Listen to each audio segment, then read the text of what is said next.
Boa tarde a todos, a todas, a todes.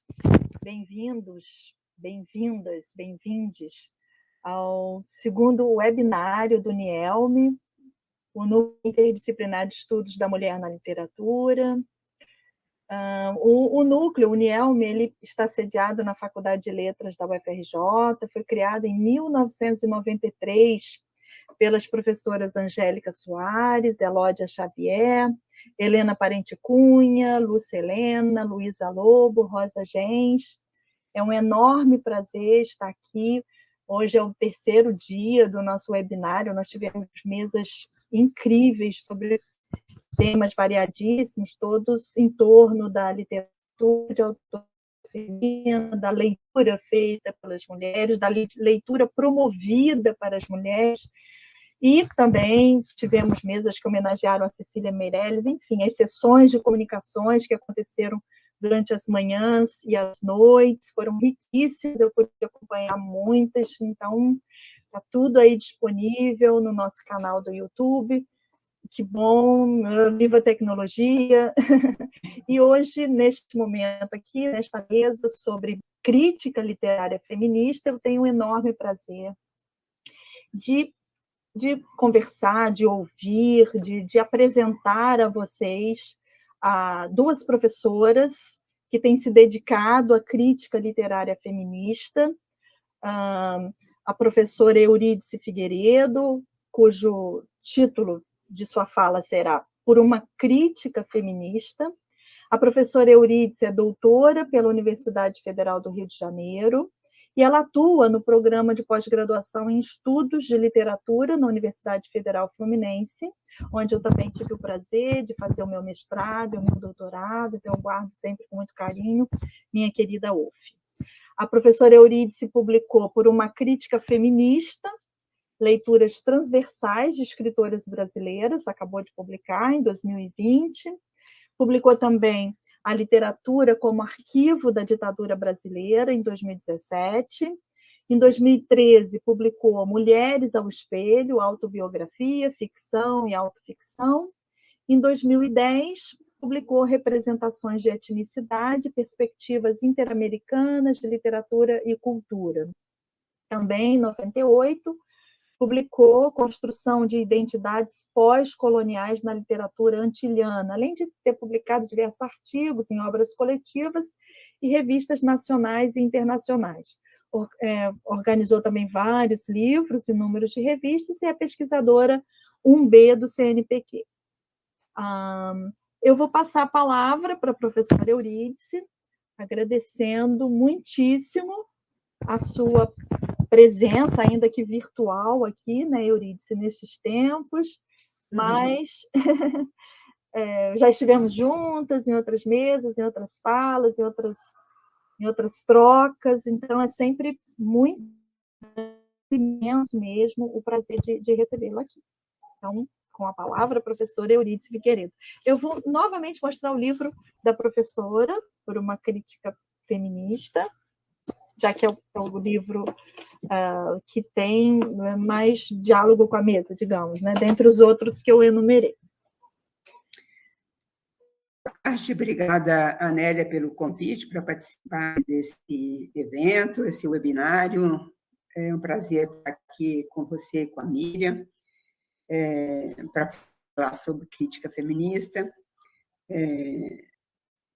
E é o que temos por hoje, a nossa tela, porque até há quase 2 anos que nós estamos aqui diante das telas, o que é ruim, mas é bom também, porque é uma possibilidade de falar para pessoas que estão longe e que têm acesso, portanto, a essas conversas através do vídeo, né, do YouTube.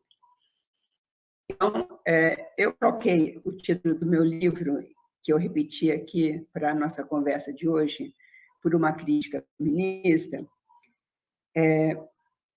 porque é um tema que nos faz pensar, é mais uma indagação do que propriamente uma resposta que eu vou dar. E quando eu coloquei o título, eu sabia que era um pouco provocativo, porque a palavra feminista ainda sofre um certo preconceito de muitas mulheres, inclusive, não falo nem dos homens, tem mulheres que não gostam de usar a palavra feminista. Mas eu acho importante usar, inclusive, tentar assim, tirar essa carga negativa que muita gente vê. E também, quando eu digo por uma crítica feminista, significa muito mais um desejo, um convite, né? Uma tentativa de tentar pensar alguma coisa que eu diria que não existe ainda. Porque como ser feminista num mundo assim que não é feminista? A crítica até agora trabalhou com modelos que são modelos tradicionais e modelos que se inspiraram de teorias feitas pelos homens, de literatura produzida fundamentalmente pelos homens. Então, colocar essa questão é uma maneira de provocar mesmo, de tentar pensar uma outra possibilidade de leitura, uma outra possibilidade de escrita também. Então, o que a gente pode colocar hoje, né? Por exemplo, o que a literatura, várias questões, né? Até o que é literatura, porque a literatura escrita ela vem depois de uma literatura oral, né? De uma oralitura que continua existindo em muitos lugares, em muitas comunidades. Escrita feminina, por exemplo, é um conceito que se usava nos anos 70 e que as estudiosas, as pesquisadoras feministas descartaram, porque consideraram que escrita feminina, desculpa, era uma maneira um pouco essencialista que fechava um pouco a questão em cima de um ser mulher que seria mais ou menos essencialista. Então, vocês veem que a gente está assim, sempre numa corda bamba, porque como a gente vai fazer uma crítica feminista, por exemplo, da literatura produzida pelos escritores, homens, né? No século XIX, por exemplo, né? Você tem Flaubert, com um grande clássico, Bovary, então vocês veem que muita dessa literatura produzida desde o século XVIII na Inglaterra e no século XIX na França tem nomes de mulheres. Então, você tem Madame Bovary, você tem Ana Karenina, você tem tantos outros romances que têm nomes de mulheres, né? Naná, enfim. E o que são essas mulheres, essas personagens? São sempre personagens rebeldes, um pouco marginais, um pouco contestatárias, né? Mas essas mulheres acabam sempre sendo vítimas dessa rebeldia. Ou elas se suicidam, como a Bovary e a Ana Karenina, ou elas acabam caindo na prostituição, ou elas ficam loucas. Então, são situações sempre em que essas personagens elas querem se tornar rebeldes, porém elas estão aprisionadas por um sistema. Porque todos nós, não precisa nem ler Foucault e Bourdieu para saber disso, nós estamos dentro de um encadeamento de instituições que moldam os nossos comportamentos. Nós estamos na sociedade, nós não existimos individualmente, nossas relações são sempre relações com os outros, né? Nós nos definimos em relação aos outros. Então, não existe liberdade sem os outros. Então, a minha liberdade passa também pela liberdade dos outros e pelo que os outros permitem que eu faça ou não permitem que eu faça. Assim como a linguagem. A linguagem, quando a gente pensa em termos de escrita, a linguagem permite que eu diga determinadas coisas, e basta lembrar da aula do Roland Barthes lá no Collège de France, a linguagem permite que eu diga certas coisas e não permite que eu diga outras coisas. A própria língua é sexista já. Tem um livro de uma francesa, Marina Iaguello, se vocês quiserem pronunciar de maneira brasileira, as palavras les mots et les choses, as palavras e as coisas. Não, les mots et les choses, não. Les mots, alguma coisa assim. Não me lembro agora. Em que ela mostra como que a língua francesa é sexista. E se a gente fizesse a mesma pesquisa no Brasil, a gente chegaria à mesma conclusão. Talvez até alguém já tenha feito essa análise, não sei, não li, mas eu li esse livro da francesa e que ela demonstra que a língua francesa é sexista.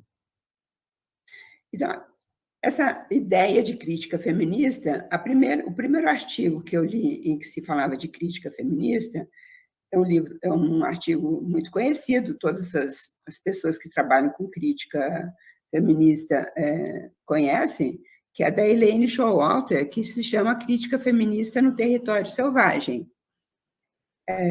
Esse, acho que para nós é um clássico, foi publicado lá em 94, naquele livro organizado pela Heloísa Buarque. Acho que é um livro bem antiguinho, né? Mas que realmente foi assim, acho que o primeiro livro assim, coletânea de artigos clássicos do feminismo, né? Sobretudo norte-americano, que a Heloísa Buarque organizou, foi publicado em 94. Então, lá ela demonstra determinadas coisas, como, por exemplo, a questão que, aliás, ela chama de ginocrítica, que é uma palavra que não pegou, ninguém passou a usar a palavra ginocrítica, era talvez diferente demais, acho que feminista fica mais claro, né? Então, ela discute justamente essa questão da crítica feminista e a própria literatura de autoria feminina, como que as duas coisas, né, tanto a ficção quanto a crítica, elas se filiam à mesma tradição literária, a grande tradição literária, digamos, que a gente pode pensar na tradição literária ocidental. Então, como romper com determinados padrões, já que nós todas fomos educadas seguindo esses padrões? Assim, quais foram os livros que nós lemos na nossa formação na escola e na universidade? Nós lemos pouquíssimas mulheres.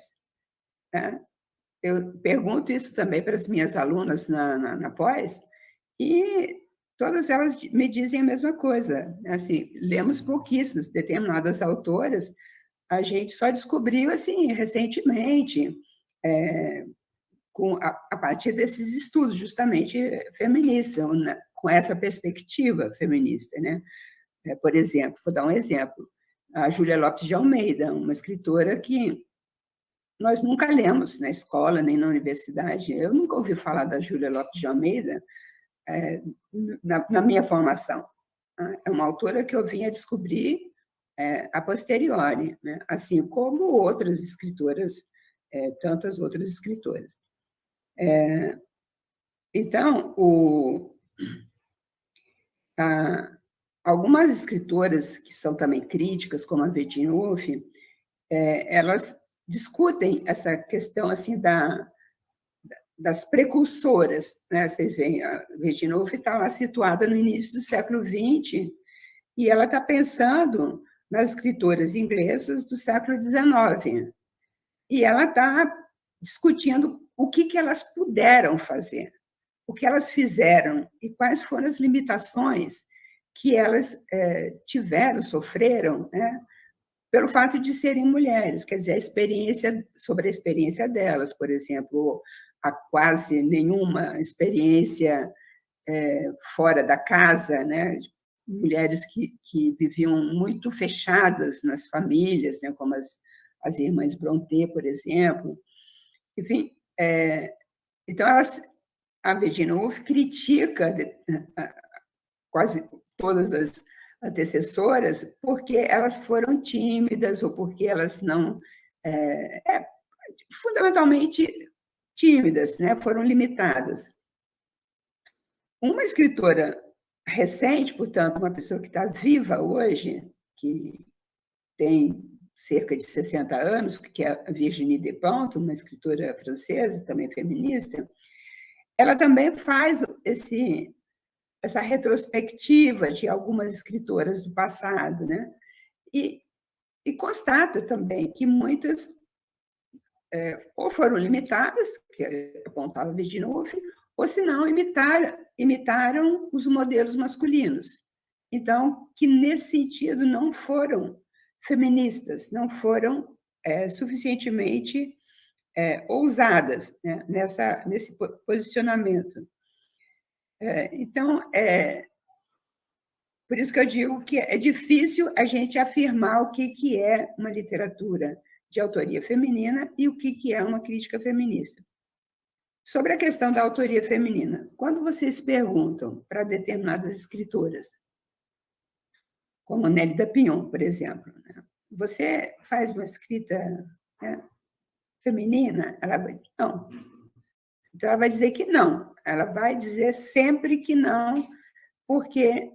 Porque ela quer fazer uma literatura universal. Então, vocês veem que o próprio conceito de universal é um conceito problemático, porque no último livro da Carola Saavedra, que se chama O Mundo Desdobrável, é um pequeno livro publicado pela Relicário de fragmentos, de ensaios autobiográficos, alguns, outros nem tanto, mas são fragmentos.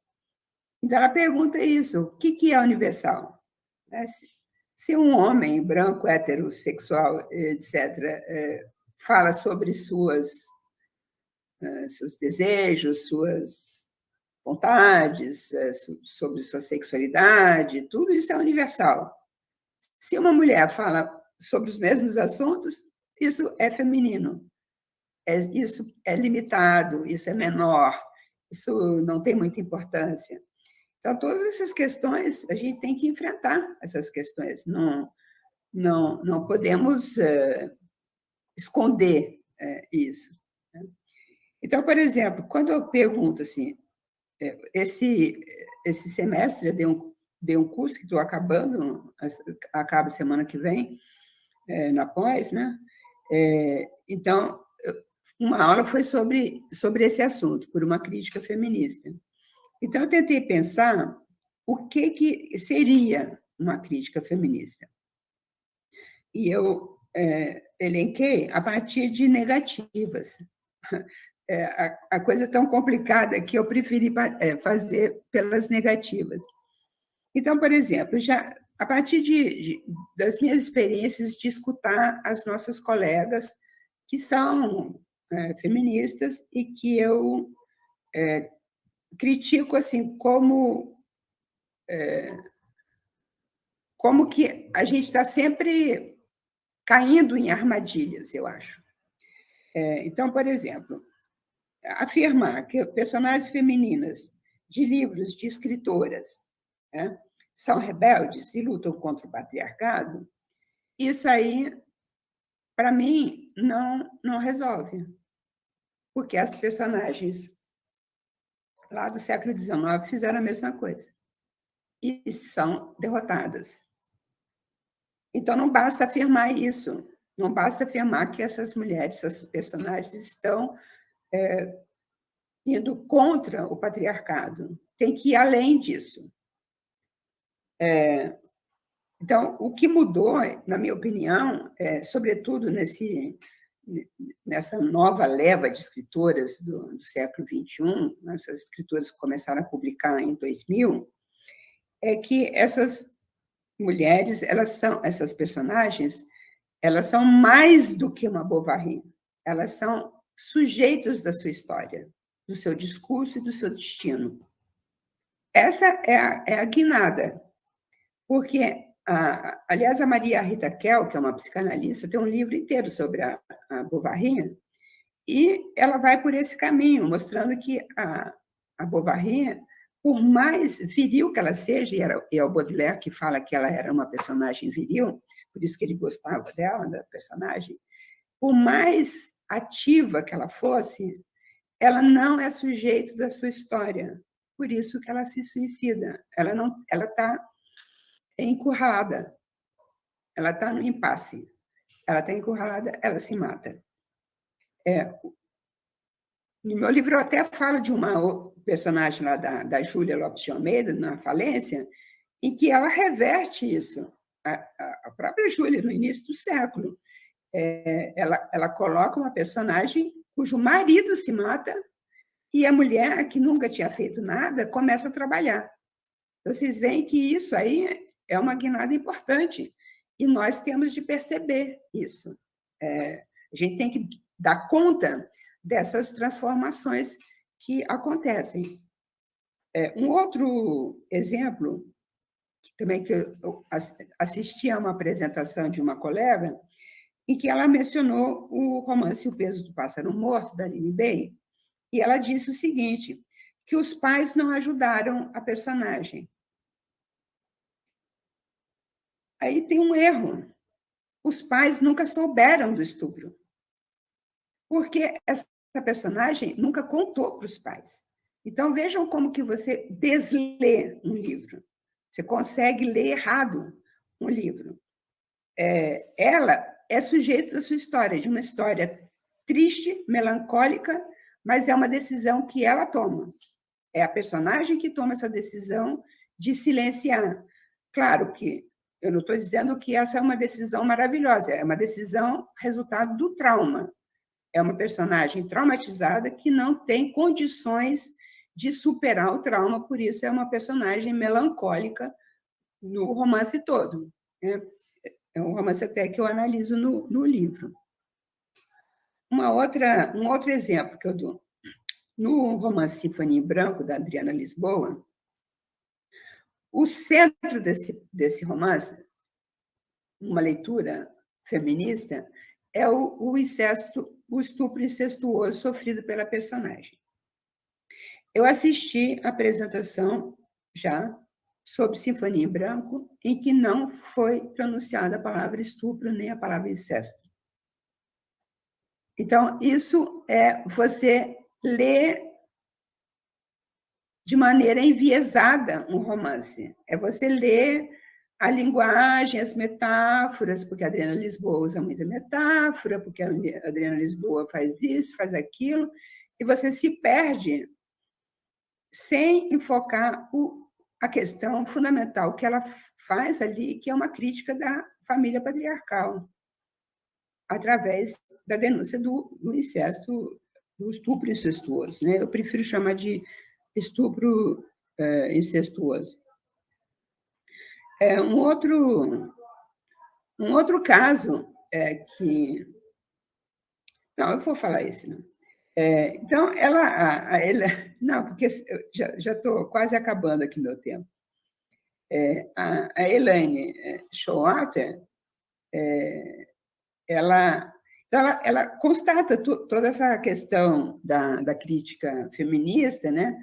Que, ao ser revisionista, ela também cai numa outra armadilha, que é sempre se inspirar em teorias masculinas, né, dos chamados grandes pensadores. Né? Então, por um lado, a gente não pode ignorar esses grandes pensadores, Freud, Lacan, Foucault e companhia, e, por outro lado, eu acho que a Judith Butler faz isso muito bem, a Teresa de Lauretis faz isso muito bem, por outro lado, ver as brechas, né, dessas leituras que eles fizeram e abrir outras possibilidades, outros insights, para a gente ver o que eles não viram na posição em que eles ocupavam, que era a posição masculina, portanto, uma posição de poder. Né? Então, eu só volto rapidamente a Virginia Woolf e vou encerrar, porque o meu tempo já está acabando. A Virginia Woolf fala num dos textos dela que ela matou o anjo do lar, que é aquela figura da mulher submissa, recatada, aquela coisa do recatada do lar, né? Bela, recatada do lar, mas que ela não conseguiu, ela matou esse anjo do lar, mas ela não consegue, ela diz assim, falar a verdade, estou citando agora, sobre minhas experiências do corpo, creio que não resolvi. E ela, então, a partir dessa frase da Virginia Woolf, é que também muita da minha reflexão no meu livro se inspirou nessa questão colocada pela Virginia Woolf, porque o que as mulheres, sobretudo as jovens, mas claro que não só as jovens, estão colocando é realmente perdendo o medo de falar do corpo. Então, vários capítulos do meu livro abordam essas questões que eu chamei de questões tabu, como aborto, prostituição, incesto, estupro, a velhice, o casamento, em situações de violência simbólica, violência física, feminicídio, né? Todas essas questões que realmente estão aparecendo nos últimos 20 anos, como elas não apareciam antes. Então, acho que há realmente uma guinada, tanto na produção das mulheres, quanto no olhar que as críticas feministas estão lançando sobre essa produção. Então, acho que eu vou encerrar aqui e depois a gente continua a conversa no debate. Muito obrigada. Muito obrigada, Eurídice. Sim, com certeza vamos continuar essa conversa depois. Muitas coisas aqui, nossa, com certeza. Então, não serão apenas esses minutos iniciais, com certeza, da sua participação. E eu passo a palavra à querida Miriam Santos, antes eu vou apresentá-la. Eu vou começar apresentando você, querida Miriam, por seu livro, porque eu conheci você pelo livro, não é? Então, a Eurídice eu conheci como pessoa, então é interessante, depois fui lendo a obra, não é? E porque é uma obra muito importante para as minhas orientandas, muitas estão assistindo aí, tenho certeza, muitas estão trabalhando com Conceição Evaristo, Cristiane Sobral, que está aqui também. Então, por isso que eu queria mostrar o seu livro. E eu amo livro, né? Nós amamos livro, nós somos dialógicos. Não, nós somos analógicas. Eu errei. E por isso que eu queria mostrar primeiro o seu livro também. Mas a professora Miriam Santos, que vai nos falar, interessante, Eurídice e Miriam, vocês duas escolheram a preposição por no título da fala de vocês, sem que uma soubesse o título da outra, né? A Miriam Santos, o título da Miriam é Literatura Negro-Brasileira, escrita por mulheres, por um lugar nas letras. Ela é professora adjunta da Universidade Federal do Sul e Sudeste do Pará, do campus São Félix do Xingu, autora do livro, como eu disse, Intelectuais Negras, Prosa Negro-Brasileira Contemporânea, que foi publicado pela editora Malê, em 2018, doutora em Letras, na área de Estudos Literários, pela Universidade Federal de Juiz de Fora, especialista em Políticas de Promoção da Igualdade Racial, pela Universidade Federal de Ouro Preto, mestra em Letras, Teoria Literária e Crítica da Cultura, pela Universidade Federal de São João del Rei, bacharela e licenciada em Letras, Língua Portuguesa e Suas Literaturas, também pela Universidade Federal de São João del Rei, idealizadora e mediadora do Clube de Leitura Lendo Escritoras, pesquisadora vinculada à Associação Brasileira de Pesquisadoras Negras e Pesquisadores Negros, ABPN, curadora da Pretaria Black Books, primeiro clube de assinantes de literatura antirracista do Brasil, e é integrante do Núcleo de Estudos e Pesquisas em Gênero, Raça, Etnia e Sexualidade do Instituto Federal de Educação, Ciência e Tecnologia de Minas Gerais, do campus Ouro Branco. Trabalha com escrita de mulheres negras na contemporaneidade, seu interesse recai sobre os temas literatura negro-brasileira, produções literárias escritas por mulheres, estudos de gênero, feminismos, ações étnico-raciais.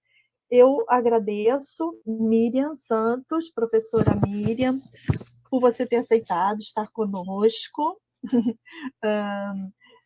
Como eu disse inicialmente, tem muita gente aqui no nosso grupo, no Niel, me lendo. Claro que o da Eurídice também, mas é porque você sabe como é, né, Eurídice? As meninas estão encantadas com a literatura negro-brasileira, inclusive com esse termo. Ai, não vou ficar adiantando as coisas, sem mania de me intrometer nas falas, mas quero agradecer muitíssimo que você tenha aceitado estar conosco para sei lá, para falar, e não para eu falar, me perdoe.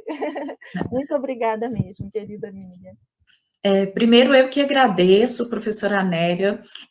Eu a conheci antes mesmo, antes de conhecer o seu trabalho, uma estudante da UFRJ, que eu encontrei num evento, veio procurar meu livro, e ela falou, foi a professora Anélia Petrani que indicou o seu livro, o seu trabalho, e ela até na ocasião perguntou se eu a conhecia presencialmente, isso já tem mais de 2 anos. Foi na ocasião ainda que os eventos eram presenciais. Então, fiquei muito feliz com o convite e também, e principalmente, né, por compor a mesa aqui com a professora Eurídice Figueiredo, que eu, como estudante de letras, conheço já o seu trabalho há muito tempo, desde quando eu era acadêmica de letras na Universidade Federal de São João del Rei, que eu, na época, trabalhei com um projeto de iniciação científica relacionado à questão de escrita de mulheres no século XIX.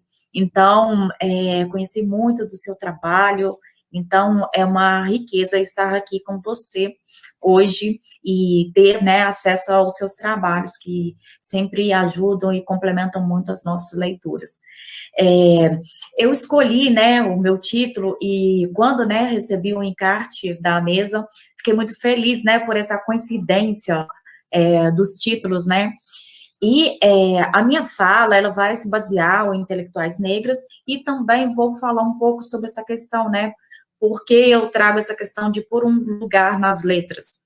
Bom, primeiro é importante falar, né, que o título, né, Intelectuais Negras, prosa negro-brasileira contemporânea, eu escolhi porque, na ocasião do meu doutorado, quando eu tive acesso ao livro Becos da Memória, da Conceição Evaristo, eu senti uma necessidade muito grande de trabalhar com essa literatura, de poder, né, também contribuir com a crítica.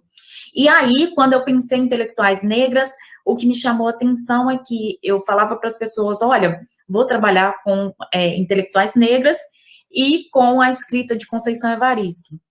Daí as pessoas perguntavam, você vai trabalhar com os artigos da Conceição? Vai trabalhar com a tese, com a dissertação? E eu, não, com a literatura.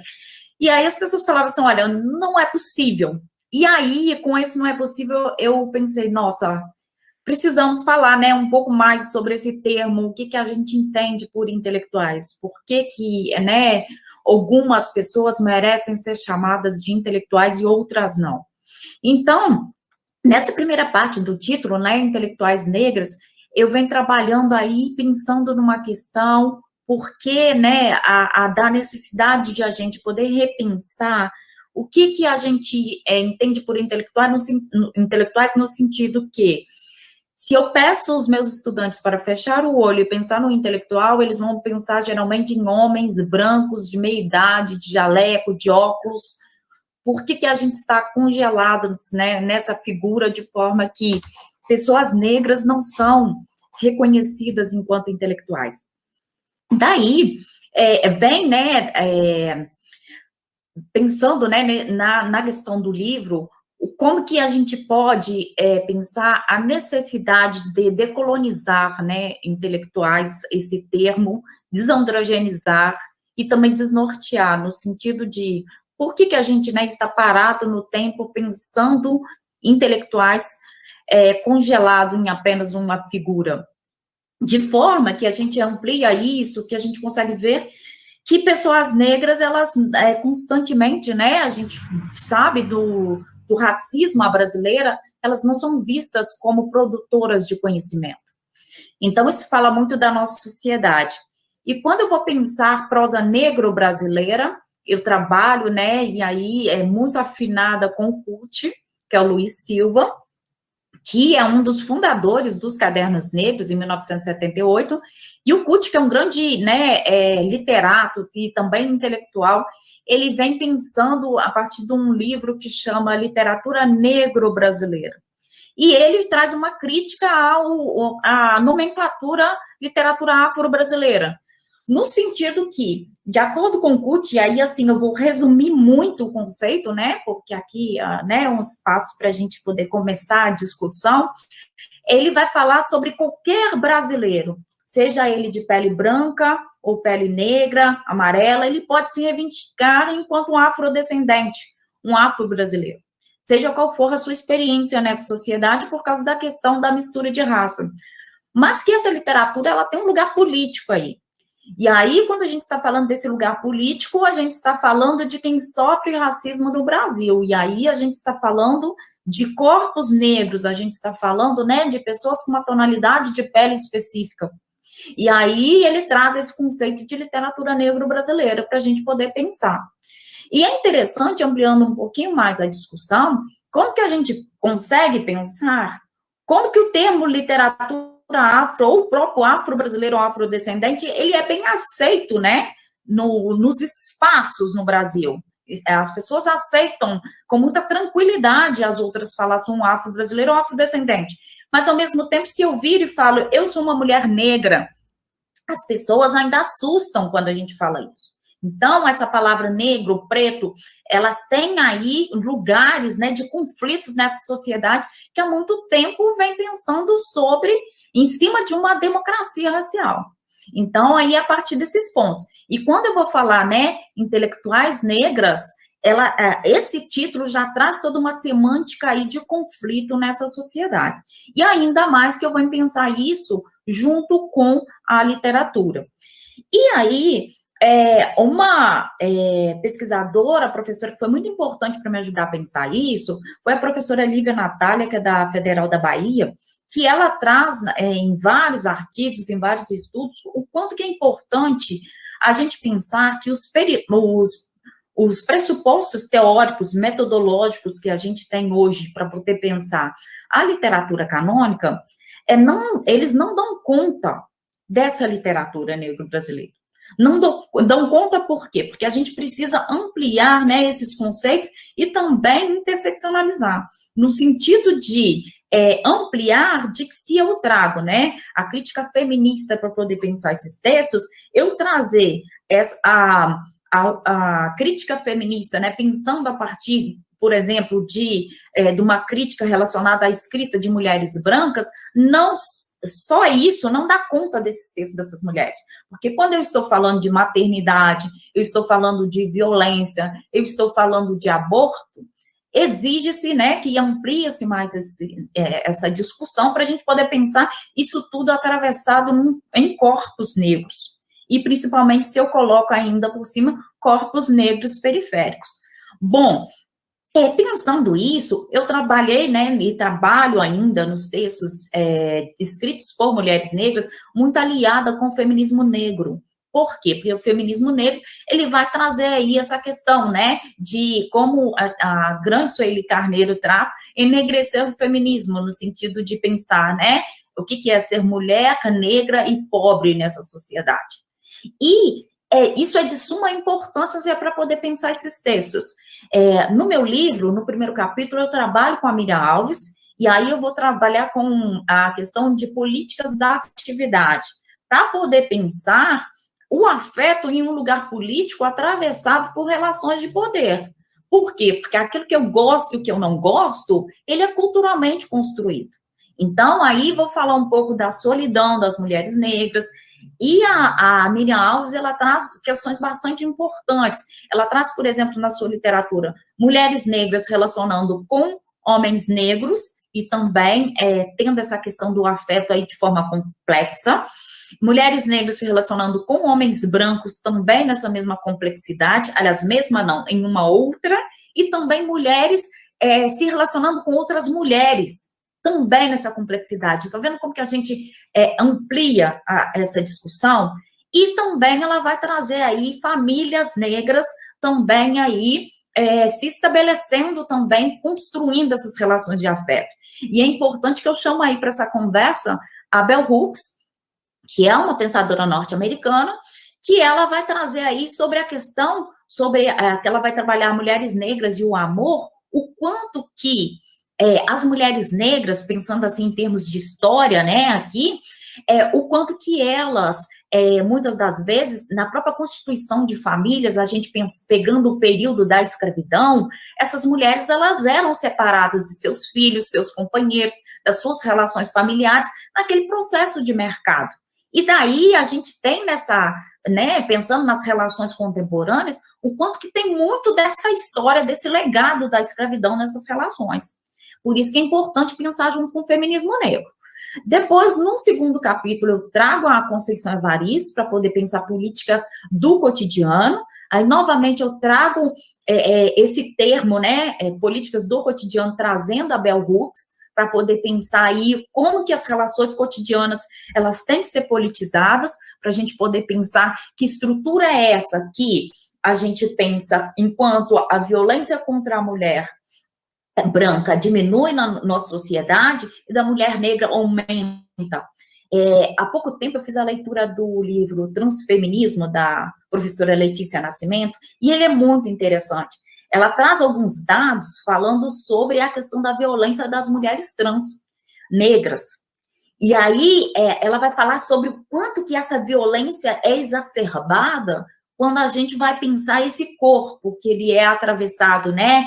É uma mulher, é negra, e tem a questão de ser uma mulher lésbica. Então, vai trazer tudo aquilo que a sociedade repulsa. Então, por isso que essas mulheres, elas não são mortas com um tiro, elas têm todo o grau de violência, de ódio a esses corpos, né? E aí, quando a gente vai pensar na intersecção, que vai aumentando o grau de violência. E aí, na obra da Conceição, tem muito a relação de racismo e exclusão entre a violência do Estado também, e trago uma discussão sobre a questão da educação, o que é pensar essas mulheres negras, a população negra tendo acesso à questão, né, da educação, e é interessante que é possível a leitura na obra da Conceição de não é só uma educação, aquele estude para ser alguém na vida, que vem, né, de muitas famílias, mas não é só a educação formal que vai dar conta disso. A gente está falando também de uma educação informal que vem pela escuta, pela oralidade, né, pelos mais velhos, pela tradição da população negra. Afinal de contas, são pessoas que chegaram aqui no Brasil trazendo, né, o seu corpo também a memória, a ancestralidade. Então, isso também entra nessa discussão. E aí eu venho trazendo também sobre a emancipação e a questão da liberdade, dialogando com mulheres, né, que elas são protagonistas das suas vidas. E aí, trazendo a questão que significa maternidade para essas mulheres negras, que, conforme alguns estudos, até chamo aqui para conversa o professor Eduardo de Assis Duarte, que ele vem falando sobre o quanto que na literatura canônica os corpos negros de mulheres não engravidavam, né? Que aí vem como uma tentativa de apagar essa afro-brasilidade. Bom, e no último capítulo eu trabalho com a Cristiane Sobral. E na Cristiane eu trabalho com políticas do corpo, que é exatamente para poder pensar como que os nossos corpos, eles são atravessados também por essas relações de poder. O que é bonito, o que é feio. Quando eu apareço aqui para vocês, né, eu, uma mulher negra, usando o meu cabelo crespo, o que isso diz sobre mim, né? O que isso diz sobre escolhas políticas? E na obra da Cristiane tem também um questionamento que é possível sobre qual é o lugar da mulher negra obesa nessa sociedade?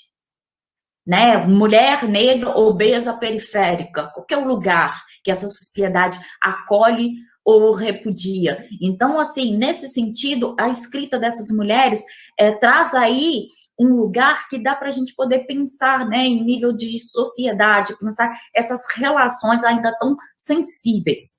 Bom, quando eu falo, né, essa questão por um espaço nas letras sobre isso, o que acontece? Isso é uma percepção de um trabalho meu que está em andamento, para a gente poder pensar que os textos dessas mulheres atravessam-nos de forma, assim, muito complexa. E aí a gente vê na sociologia, na antropologia, em diversas áreas, esses textos sendo trabalhados. No entanto, ainda existe uma dificuldade em aceitar esses textos enquanto literatura.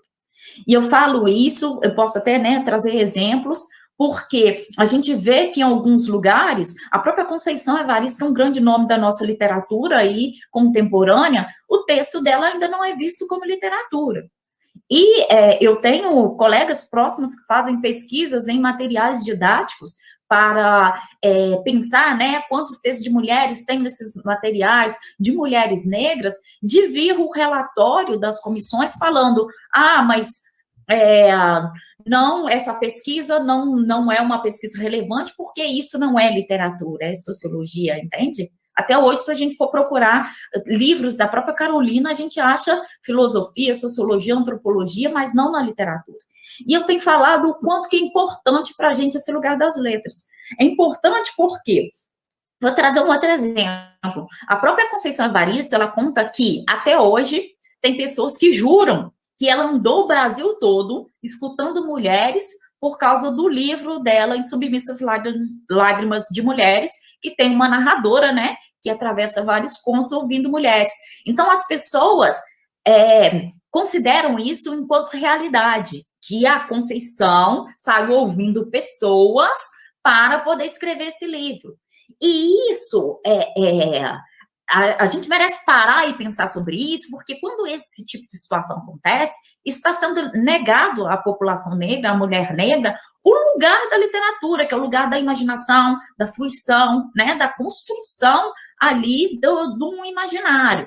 E quando você faz isso, é dizer que a gente não tem capacidade de produzir literatura, que a gente pode ser capaz, mas de produzir diários, sabe? Congelando, puxando aí a própria Carolina Maria de Jesus, que ficou presa, né, na escritora favelada que escreve diários. É só diários, só isso que ela produz, entende? Então, o que acontece? A gente precisa pensar sobre isso, sobre não negar a essas pessoas o lugar da literatura. Por quê? Porque a literatura ainda hoje, a gente ainda percebe ela nesse lugar, né, que é aquele lugar, me fugiu o termo, gente, um lugar congelado, sabe, de status, que as outras pessoas não conseguem atingir. E aí a gente pensa no modelo de escola básica, que vai falar assim, quando a gente fala, olha, eu não consigo produzir uma poesia, que aí eles vão falar, não, isso é inspiração, isso é para um grupo seleto, isso é justamente para poder tirar a população periférica desse lugar de produtora, né, da literatura e do conhecimento. Então, puxei aqui alguns fios, não quero prorrogar muito a minha fala, né, a gente pode prorrogar isso, estender no debate, e hoje é o que eu gostaria de trazer aqui para poder inspirar a nossa conversa. E eu agradeço mais uma vez. Ótimo, querida Miriam. Obrigadíssima. Eu acho que vai ser o diálogo vai começar agora, né? Não tem hora para terminar mesmo, não.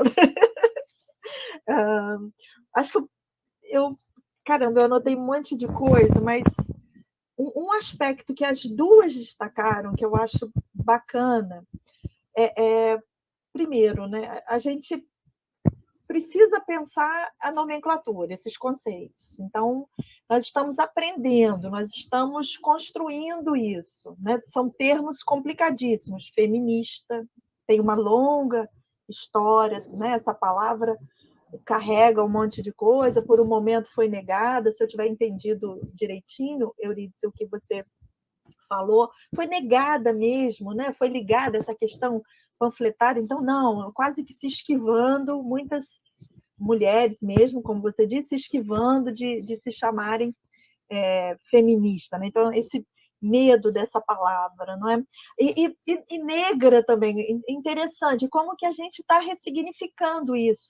Até negra e preta, né? Eu confesso que eu fico com dúvida na hora de usar, eu não sei usar. Isso também é uma dúvida minha, de uma mulher branca, tá bom, Miriam? Eu tenho tido, assim, muito cuidado, por isso o meu interesse muito grande no seu trabalho, e porque você trabalha a figura das intelectuais, não é? Eu não sou essa. Desculpem se eu estou falando um pouquinho de mim agora, né? Eu sou uma mulher branca. Então, eu confesso, eu tenho muito medo na hora da escrita, né? Porque eu preciso aprender essa nomenclatura com as intelectuais negras. Eu tenho plena consciência disso, assim como eu tenho que...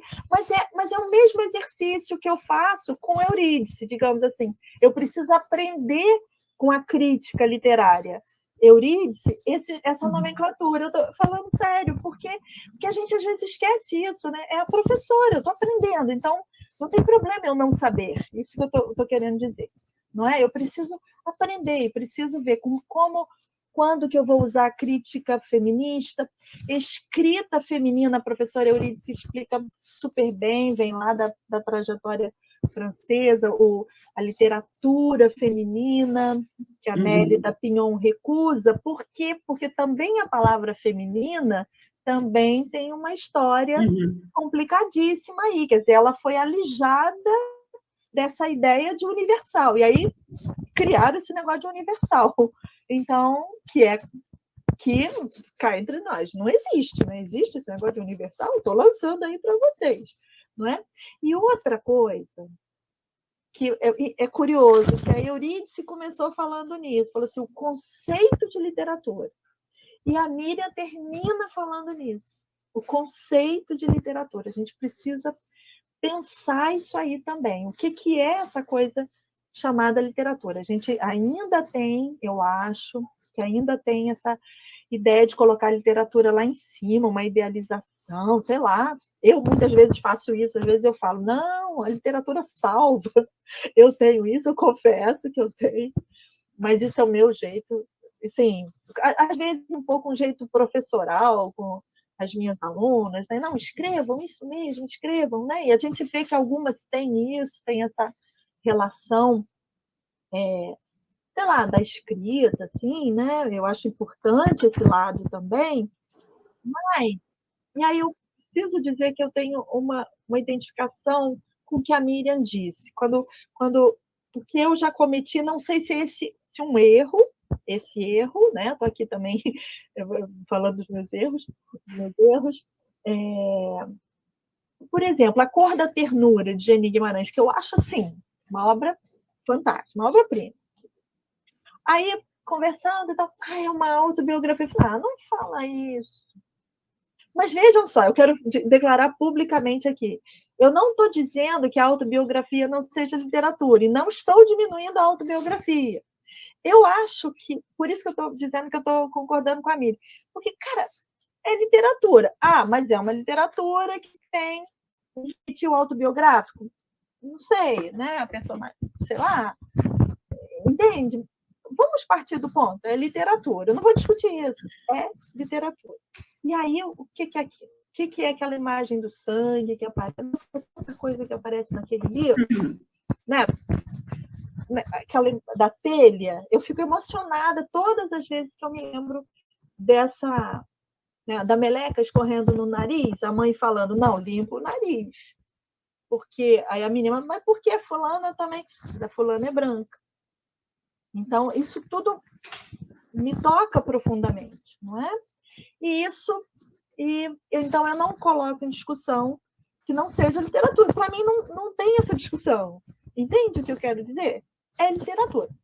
Não é? Aí eu estou meio lançando uma dúvida também até para Eurídice, que tem um livro sobre essa questão de autobiografia, ficção, né? E quero deixar claro, não estou dizendo que não seja literatura, não estou diminuindo as autobiografias, autoficções, nada disso.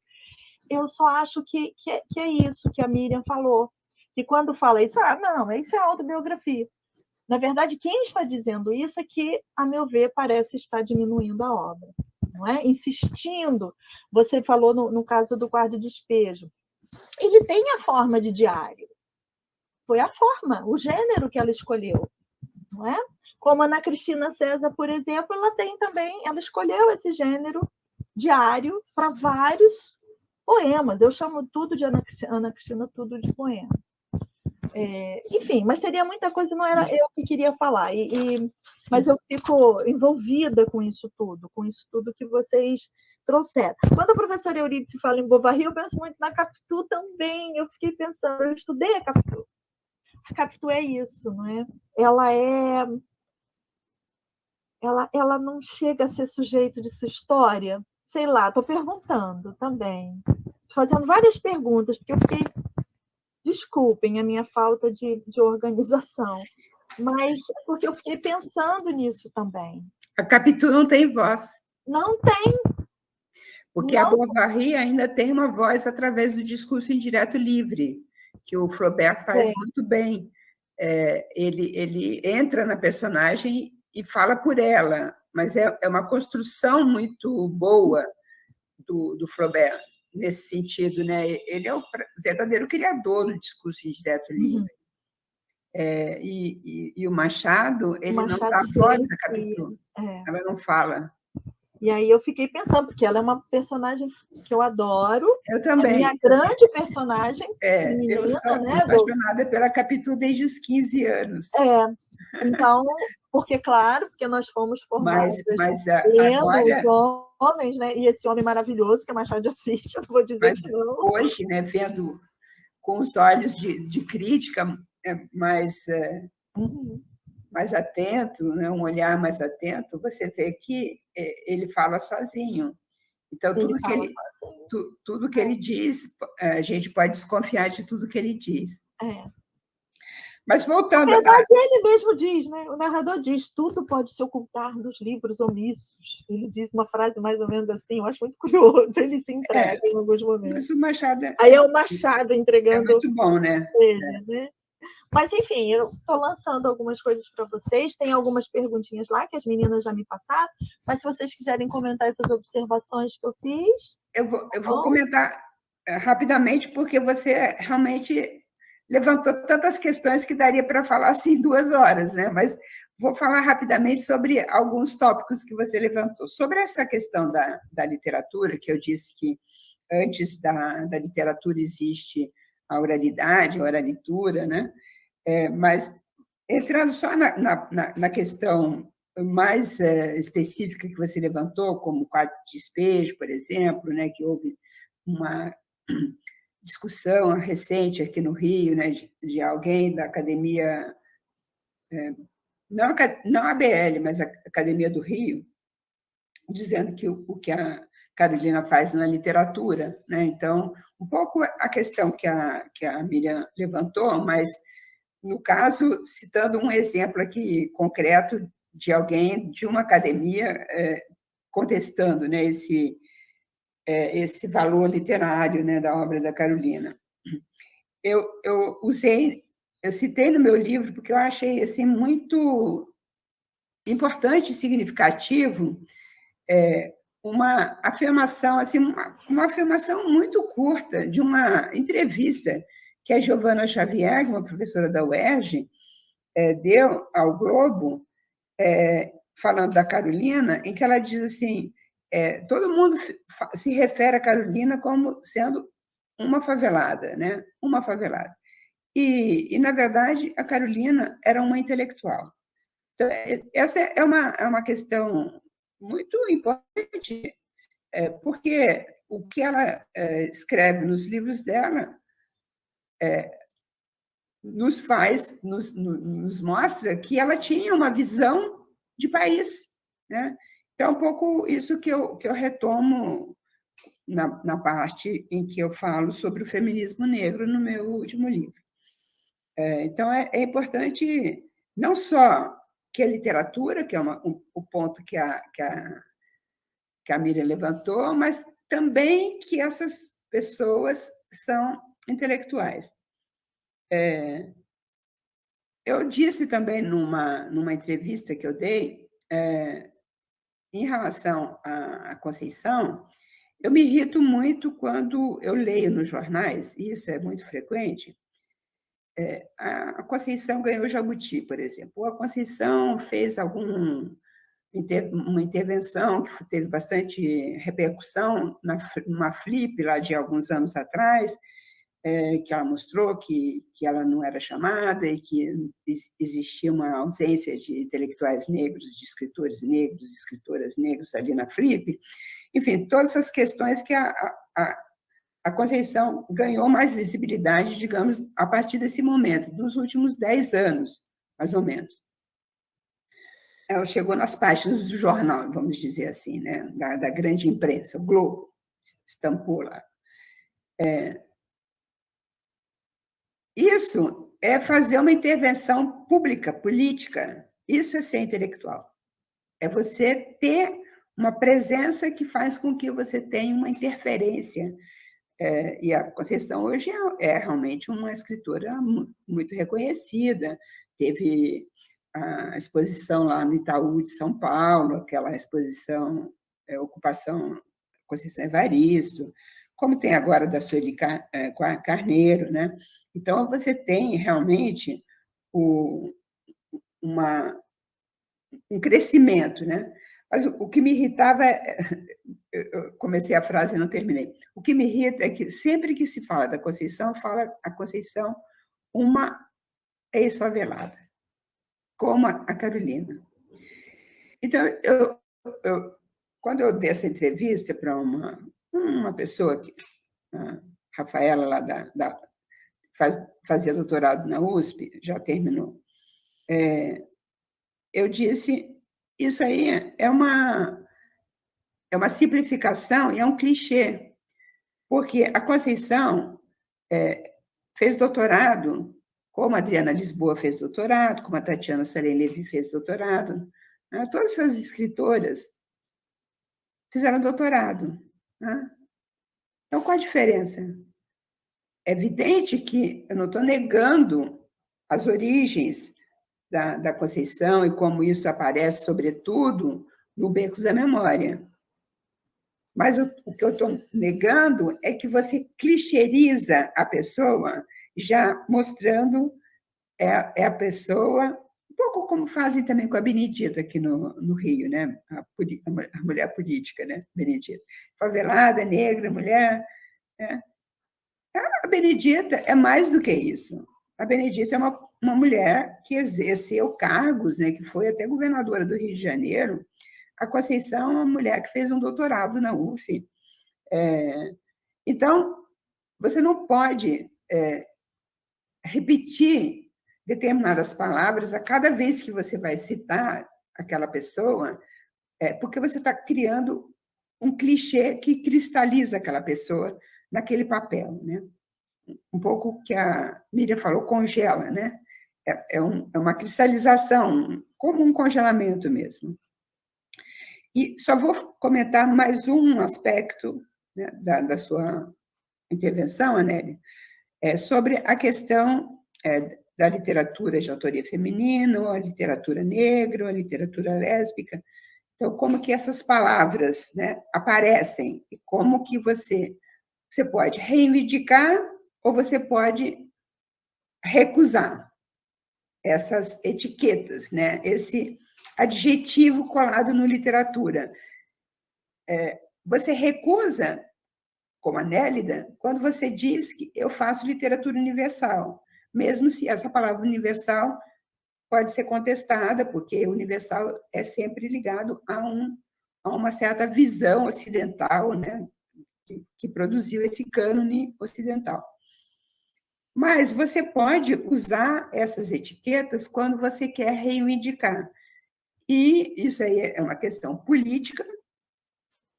A Glória Ansaldúa diz isso de uma maneira muito bem, quando ela diz que ela recusa, por exemplo, a palavra lésbica, ela prefere uma palavra que pode ser traduzida como sapatão, dyke. Ela recusa a palavra feminista, porque feminista é uma palavra muito branca, e ela é chicana, então ela é uma mulher chicana, uma mulher lésbica e uma mulher né? Então, ela é importante porque eu estou reivindicando. Então, se você reivindica, é um pouco o que aconteceu. Se eu não me engano, ela recusa lésbica porque ela diz que é europeia, né? Uma palavra europeia, eu acho. É branca, né? É branca, então, no caso, né? Porque lésbia, lésbica, né? É de origem europeia, mas digamos, é usada pelas mulheres brancas, né? Então, quando começa a se usar no Brasil, né, a literatura negra, você está usando negro brasileira, né, mas, enfim, literatura negra, é uma reivindicação, mas é uma reivindicação que tem uma conotação política. Você está afirmando aquilo, não para ser menor, né, um pouco como a questão da autoria feminina, não porque essa literatura feminina, de autoria feminina, ela seja menor do que a literatura sem adjetivo. São sempre posicionamentos políticos, porque você está reivindicando uma visibilidade que antes, né, não existia. Então, é estratégia, é uma estratégia política. Então, a gente tem que ter muita consciência de que se trata de uma estratégia política e que isso não nem diminui e nem exalta, nem aumenta. É só uma questão uma questão política mesmo. Por exemplo, o meu mestrado foi feito sobre o MSZ, que eu defendi lá no ano que a Miriam não tinha nascido ainda, em 79. Foi o ano que meu filho nasceu. Então, eu defendi meu mestrado sobre o Césaire. E o Césaire criou a palavra negritude no momento que a palavra nègre, em francês, era muito pejorativa. Então, e ele explica isso nos textos dele. Eu quis provocar mesmo. Eu quis usar essa palavra, quis criar na verdade, um neologismo na época, porque eu queria provocar, eu queria reivindicar essa palavra, e, nesse sentido, ressemantizar essa palavra. Então, é uma questão que vem do Césaire e chega ao momento presente. O Dany Laferrière, por exemplo, que é um escritor haitiano-canadense, escreveu um livro que se chama Como Fazer Amor com o Negro Sem Se Cansar, que está traduzido aqui no Brasil. Ele fala muito sobre esse ser negro, mas ele fala justamente de uma maneira provocadora, porque ele está querendo provocar, porque ele vive numa sociedade canadense, né, com tudo que isso implica, né, sendo haitiano, embora ele tenha nacionalidade canadense. Não é uma questão só de nacionalidade, ele sempre será um homem negro numa sociedade branca, majoritariamente branca. Então, agora, eu deixo a Miriam responder o que ela quiser aí dentro dessas tantas questões que a Nélia levantou. Eu concordo com tudo que você trouxe, Eurídice, e só alguns pontos aqui que eu queria trazer. A Nélia colocou sobre a questão, né, das palavras negro, preto, e como que fica isso, né, a gente pensando aqui no Brasil. Bom, tem um livro que é bastante interessante, que é do Gabriel Nascimento, que chama Racismo Linguístico, e ele traz aí algumas questões que eu acho bastante interessante.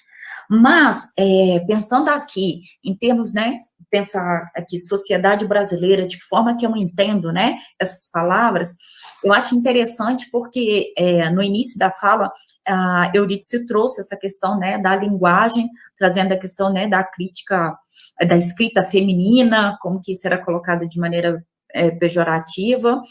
E aí, o que acontece? Quando eu trouxe, né, na minha fala sobre como que a palavra negro, a palavra preto, as pessoas ainda têm insegurança de como usar no Brasil, de quando eu falo para as pessoas, olha, eu sou uma mulher negra, que as pessoas ficam um pouco assustadas, né, como usar isso.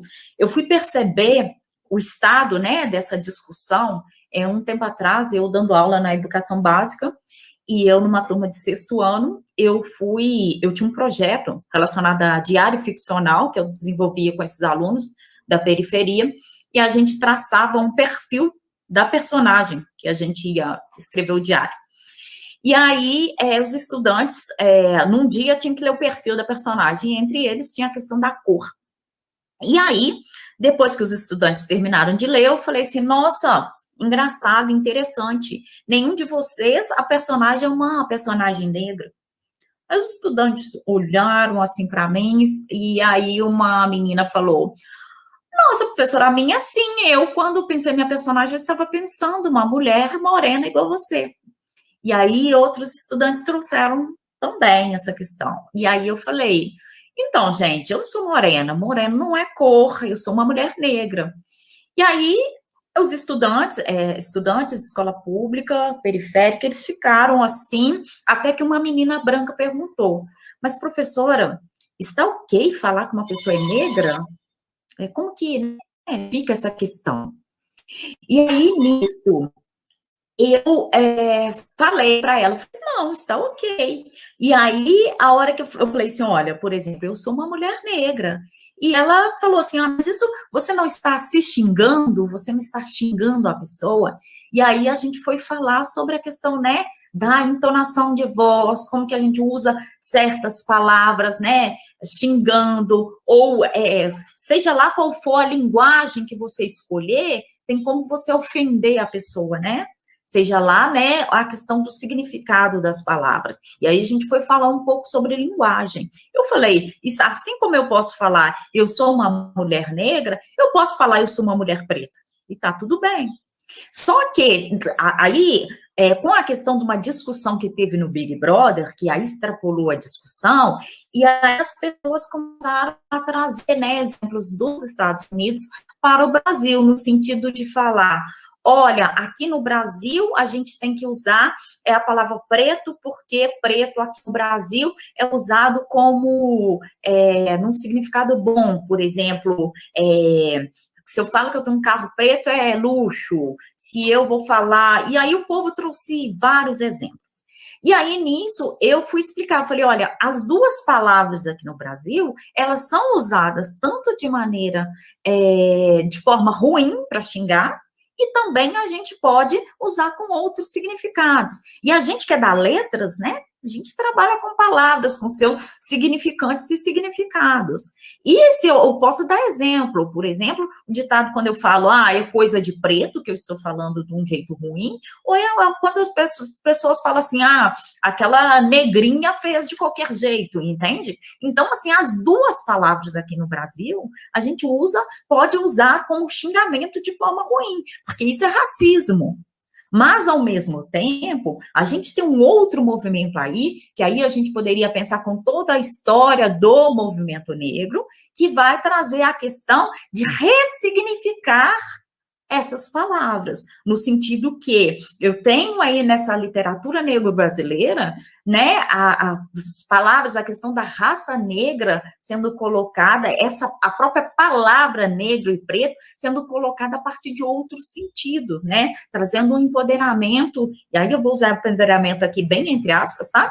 O empoderamento dessa população, de forma que eu, Miriam, enquanto uma mulher negra, me sinta à vontade, né, de falar, eu sou uma mulher negra, falar a minha raça sem me sentir constrangido, porque, afinal de contas, a minha raça é essa, não é morena, entende?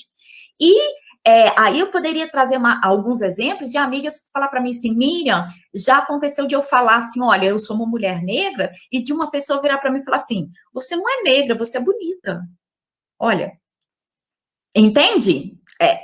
O contexto que a gente tem, por quê? Porque a gente veio aí de uma sociedade que foi ensinado que preto, negro, era tudo ligado a ruim. E aí a gente pode falar nas próprias famílias negras, que as crianças já chegam para a gente nas escolas, já falando, eu sou moreno, eu sou moreninho, igual minha mãe, meu pai falou, porque esse ensinamento, essa educação racial, ela não vem de casa, não vem da escola, e aí as pessoas ficam nessa complexidade. E quando você chega na escola, você tem, né, você se entendendo enquanto um ser social, você tem uma série de coisas que vão aí marcar para você que negro não é bom. Tem aí vários relatos de crianças na fase dos 4, 5 anos, que elas começam, crianças negras, elas começam a parar de comer coisas pretas, chocolate, feijão, tudo. Por quê? Porque elas começam a entender, da forma delas, né, que preto, negro, tudo que é escuro é ruim. Então, é o momento que elas estão se percebendo enquanto pessoas negras. Justamente porque vem dessa questão toda do racismo estrutural. Desculpa, eu me alonguei demais nessa questão, mas eu quis trazer, né, exemplo de que, se a gente for falar de que forma que eu posso usar no meu texto, né, ou de que forma que eu posso falar, os dois termos, se a gente for falar em termos de cor, em termos de raça, é o que tem para poder falar. O que não é ok é você usar moreno, porque isso não é raça, isso não é cor. Mas, ao mesmo tempo, é a gente ter um entendimento, ampliar na percepção que a gente tem enquanto sociedade e pensar em termos de linguagem, né? Que ela é usada aí das diferentes formas. E é interessante, Anélia, quando você traz sobre a questão da autobiografia, né? Que a gente tem tudo isso. A questão toda que a gente coloca muito é sobre o quanto que as pessoas congelam, cristalizam as escritas de mulheres negras no lugar do testemunho, sabe? Não é só autobiografia, é testemunho e tiram desse lugar da imaginação, da capacidade criativa, né? Por isso que eu falei sobre isso. Acho interessante também quando a professora Eurídice fala sobre a questão da Conceição, né, que sempre vinculada essa questão do ex-favelado, existe aí, a maneira que eu percebo, que existe também na nossa sociedade uma necessidade de trazer as pessoas negras como uma figura da meritocracia, sabe? E aí eu acho que a partir disso que vem esse ex-favelado, ex-periférica, passou aperto, são criados até narrativas ficcionais em torno da gente, no sentido de falar, trazer para a sociedade enquanto exemplo, para poder falar assim, olha, ela conseguiu, vocês também dão conta. E aí a gente cai também nessa questão do racismo, do negro único, né? Porque a gente sabe que existe aí uma história de exceção.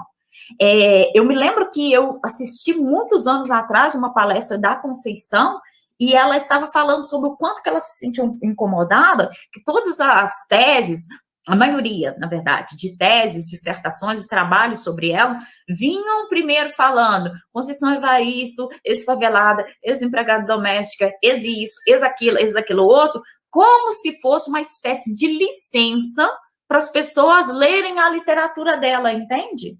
Aí, no sentido que ela falou, por que quando é um escritor branco, às vezes ele é até periférico, ninguém sabe disso, não tem lá a biografia falando tudo que ele fez antes de trazer a obra. O quanto que isso, que a gente compreende que tem um processo aí de identificação, de representação de pessoas negras, mas, ao mesmo tempo, o quanto que isso, muito mais do que, né, trazer um significado para a leitura da obra, e isso acaba desvalorizando, porque você vem com essa, né, essa licença, olha, vou te apresentar uma escritora agora que é assim, assim, assado, antes de ler a obra, e aí, então, já vem com esse rótulo, né, que você trouxe. E também concordo com você quando você traz, né, essas nomenclaturas de literatura negro brasileira, trazendo essas palavras, que vem muito mais nesse sentido de uma estratégia política para visibilidade, mesmo porque tem vários escritores negros que também não concordam com isso, falam, olha, eu faço literatura, mas isso, ao meu ver, é extremamente complexo, porque se eu chego numa sala de aula e falo para os meus alunos assim, olha, amanhã eu vou trazer para vocês aqui alguém que produz literatura.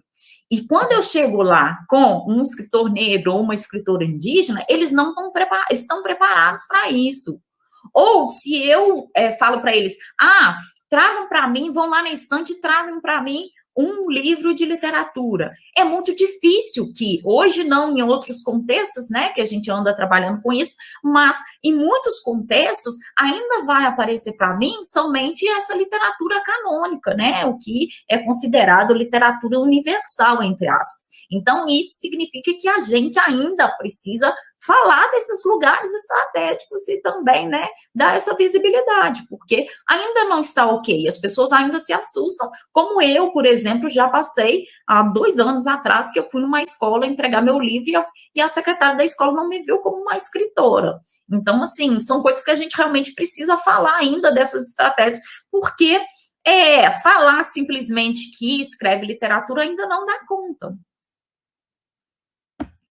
Muito importante isso, tanto na condição do personagem, que às vezes a gente está lendo lá um livro, um personagem. Vamos pensar assim, nas crianças, leitoras. Será que os seus alunos, a que você se referiu, será que eles estavam pensando também, né? Porque são tantos personagens brancos que quando a gente vai descrevendo o personagem assim, a gente já imagina que é branco, mesmo sem dizer que seja branco. Aí o professor que diz, amanhã eu vou trazer um escritor. Aí, veio um indígena, veio um escritor negro, entende? O que eu falei? Né? Quer dizer, talvez fuja da expectativa que a gente... De tanto que a gente está congelado de que os personagens são brancos, os escritores são brancos. Daí, aí eu concordo com sua fala final agora, né? Por isso que você disse isso. Daí que é importante dizer que um escritor negro, não sei, mas a gente também tem que criar condições para saber que amanhã virá um escritor aqui na nossa aula e que a expectativa seja, sei lá, de japonês, qualquer escritor, não é? Oriental. Exatamente isso, Anélia. Seria muito bacana. Eu tenho falado muito sobre isso no processo de aula de estágio, que o ideal, as pessoas ainda pensam que a gente quer substituir uma literatura para o outro. A ideia não é essa, eu acho que é importante a gente falar sobre isso. A ideia é ampliar para que os nossos estudantes, né, estejam ok se aparecer alguém aqui, né, de diferente raça, que é escritor, que escreve literatura. A ideia é possibilitar, né, ver literatura indígena, literatura negra, literatura canônica, oriental, a gente consiga ampliar o leque, né, para que as pessoas estejam preparadas, e isso é uma forma também da gente combater o racismo, porque a gente vai tirar algumas raças desse lugar de incapacidade. E a Capitu, de novo, né, que eu sempre li Capitu como branca, né, e tem um trechinho que o Machado diz lá que os cabelos dela eram grossos. Então, isso pode deixar uma deixa aí, não sei. Deixar uma deixa foi ótimo. Não sei se vocês se lembram disso. Machado danado, né? E o Machado está perseguindo hoje a gente. Mas tem 2 perguntinhas lá que as meninas me mandaram. Uma para a Eurídice e outra para lá do YouTube. Tá? Mandaram mais aqui. Peraí. Então eu vou ler primeiro o comentário. Da Judivalda. Ela diz, a literatura feminina em si já é discriminada quando se trata de... A literatura feminina em si já é discriminada. Quando se trata de produção literária negra, o peso é ainda maior, por isso mesmo, sinal de resistência e afirmação. São comentários que aí depois eu faço as perguntinhas, porque tem exatamente uma para a Eurídice e outra para... E ela continua, a Judivalda continua. Penso que não há como generalizar as situações de preconceito, pois assim como existe criança que rejeita o outro por sua diferença, existe também o contrário, quem admire tanto uma pessoa ou que quer ser igual. Penso que não existe essa necessidade de pré-apresentar o autor por sua cor, tá? Acho que no caso ela está discordando de mim. Eu também tenho dúvida. O que eu queria, não sei, olha eu metida, porque eu acho que ela falou do que eu falei, né? O que eu queria era isso, que a gente falasse na escola, né, lá dando aula para as crianças, a gente fala, amanhã vem um escritor, e que elas imaginassem o que quisessem do escritor, e não ficassem, não, ele é escritor? Isso que na minha cabeça eu quis dizer nesse caso, tá, Judivaldo? Aí vem um homem negro, ele é escritor? Né? Eu gostaria que as crianças não ficassem surpresas com isso, né? Que fosse um escritor, um indígena, um escritor. Foi isso que eu quis dizer. E ela diz, isso seria, sim, alimentar um preconceito. Mas a pergunta, vou fazer primeiro, então, a da Eurídice. Amanda Grossel, ela pergunta, sabemos da importância da pesquisa e abordagem das teorias de mulheres contemporâneas, já que compreendem os feminismos e a literatura de autoria feminina de forma abrangente. Apesar disso, a senhora acha que ainda podemos explorar e descobrir novos caminhos a partir das teorias de mulheres cultuadas, como Virginia Woolf, aliadas às teorias atuais dentro da pesquisa acadêmica? Você quer que eu repita? A senhora acha que ainda podemos explorar e descobrir novos caminhos a partir das teorias das mulheres cultuadas, como, acho que ela quis dizer as mais antigas, né? Como Virginia Woolf, as teorias dessas mulheres aliadas às teorias atuais dentro da pesquisa acadêmica? Eu acho que o que nós fazemos, acho que até eu tentei fazer isso de uma certa maneira nesse último livro, é ver o percurso que vai da Virginia Woolf, por exemplo, a Virginie Despentes, que eu apresentei aqui, que vai de uma dificuldade de falar do corpo a uma liberdade muito grande de escrever sobre o corpo, inclusive usando palavras que não se usavam, né, para designar as partes do corpo da mulher. Porque não só a Virginia Woolf, mas mesmo as grandes escritoras nossas, né, que começaram a publicar nos anos 50, 60, 70, né, Lígia Fagundes Telles, Clarice Lispector, essas grandes, elas falam de todos os problemas, todas as questões femininas. Na verdade, tudo está lá. Só que dito de uma maneira assim muito delicada, sem entrar numa exposição maior do corpo feminino, né? Se você pensa assim, digamos, um exemplo, né? As meninas da Lígia Fagundes Telles, você tem uma menina, quer dizer, uma personagem, uma moça, que fala sobre a sua infância em que ela foi abusada, né, sexualmente. Então, ela fala sobre isso de uma maneira bastante clara. Qualquer pessoa que lê o livro deve entender que essa mulher que é perdida no momento do presente, né, da iniciação, que acaba morrendo no romance, uma pessoa viciada em drogas, uma pessoa completamente perdida, é uma personagem que foi abusada sexualmente quando era criança. Mas ela não usa palavras que seriam consideradas, pelo menos naquela época, como sendo vulgares ou que as mulheres não usariam, né? Enquanto que os homens usam as palavras que designam o sexo, né? Falam do pau duro, pau duro há muito tempo, né? Com a maior liberdade, o que as mulheres não fazem. Então, as mulheres produção mais recente começa a usar essas palavras, inclusive na poesia, que eu não trabalho poesia, mas eu tenho recebido tantos livros de poesia que eu li muita poesia esse ano. E as mulheres estão usando palavras como buceta na poesia hoje. Então, é uma revolução, na minha opinião, é uma revolução, porque é uma palavra que não era usada pelas mulheres de jeito nenhum. Então, acho que a gente tem que ver um pouco esse percurso, porque a gente não pode perder essa dimensão histórica e a gente não pode perder também essa compreensão de que isso existe hoje, a literatura ela não está no vazio, existe hoje porque as mulheres hoje têm muito mais liberdade na sociedade, inclusive para exercer sua sexualidade de uma maneira muito mais livre, né? Você vê hoje, enfim, nos últimos anos, mulheres conhecidas, atrizes, que mostram que são lésbicas, por exemplo, que estão casadas, que estão namorando. Isso aí, há 20 anos atrás, não existia no Brasil. Então, existe na prática, né, no mundo empírico, no mundo real, uma liberdade real que propicia que as mulheres, ao escrever, tenham também maior liberdade.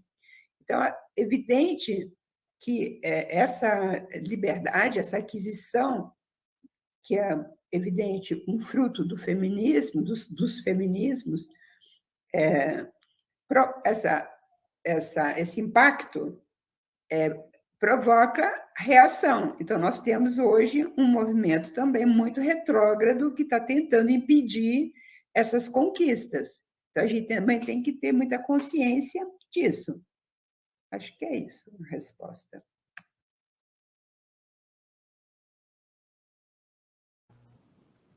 Eu vou fazer a perguntinha da Karine para a Miriam. Ela pediu que você citasse algumas de suas principais referências teóricas, mas eu quero responder. Se possível, 3 brasileiras e 3 estrangeiras. Miriam, ela te perguntou isso. Se a Eurídice quiser falar também, mas não sei porque também ela determinou assim 3. Ela determinou 3, assim, né?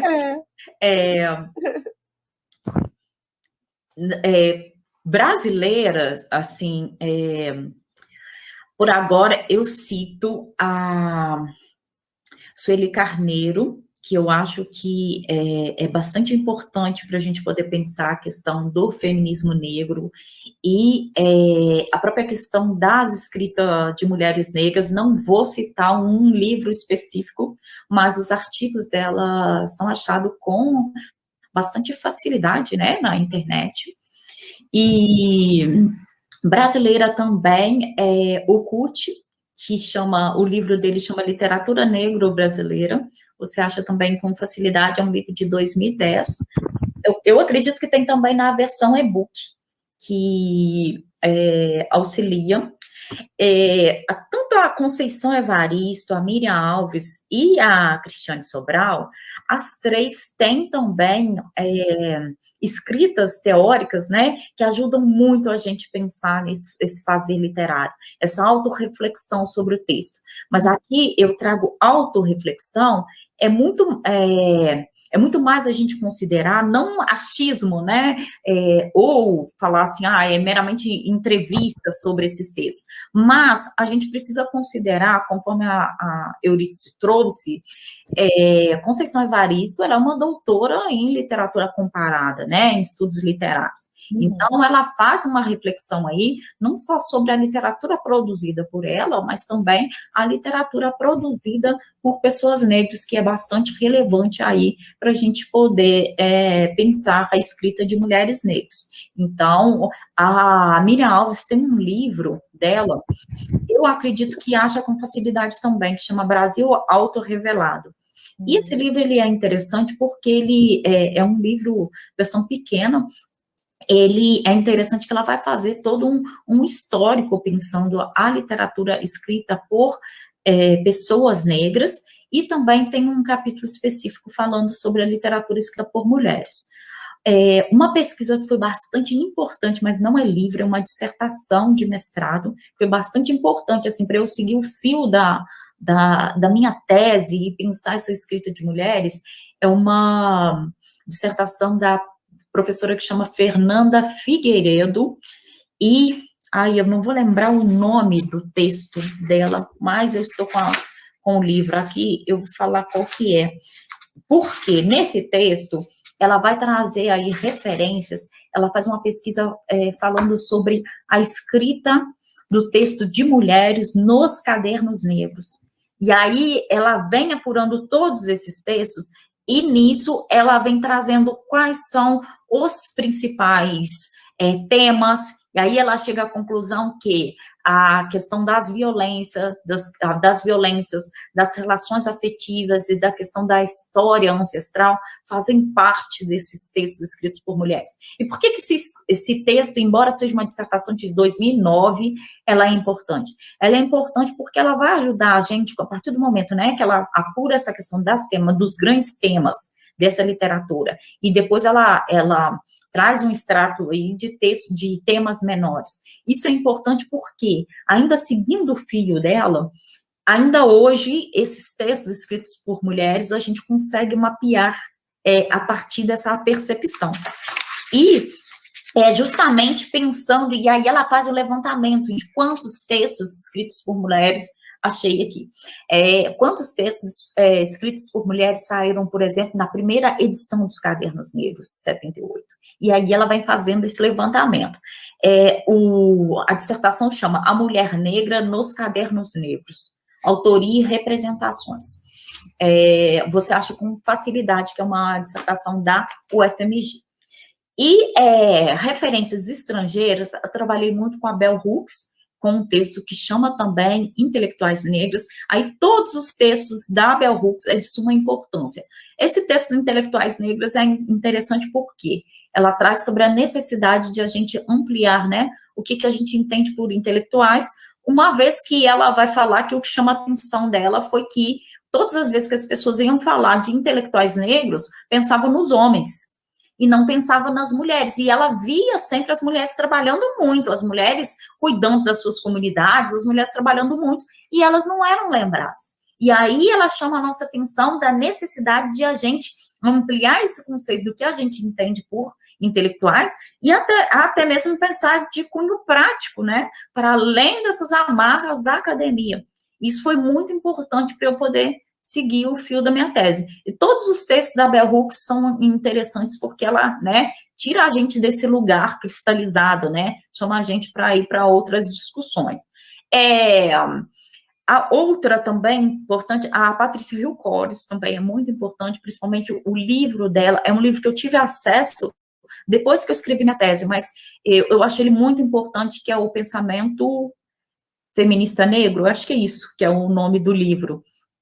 Ele é muito interessante para a gente poder, né, pensar essa questão, embora as referências que ela traz sejam estrangeiras, mas eu acho que muita coisa dá para a gente poder pensar, né, em termos do Brasil, porque alguns pontos que ela traz a gente consegue aproximar, e é muito importante também a gente pensar, olha, como que aqui no Brasil acontece de maneira diferente, por que a coisa aqui está dessa forma, sabe? Então, eu acho que ajuda a ampliar as reflexões.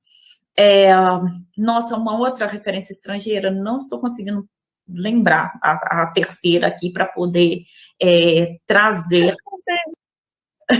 A Grada Quilomba, por exemplo. Sim, a Grada Quilomba. Angela Davis. Sim. Porque, na verdade, a Angela Davis também é super Audre Lorde.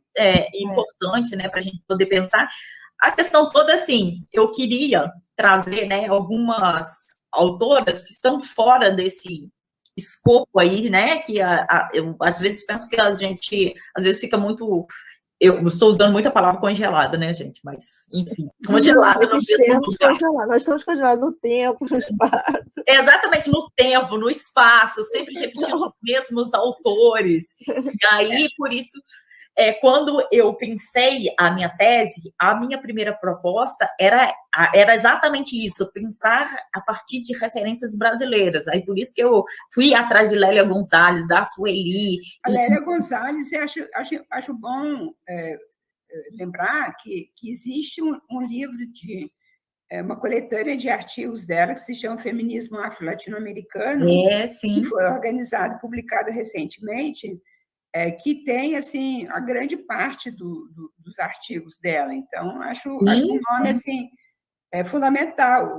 Acho que no feminismo negro, acho que Lélia Gonzalez e Sueli Carneiro, pelo menos no deslanchar do feminismo negro, são os dois grandes nomes. Exatamente.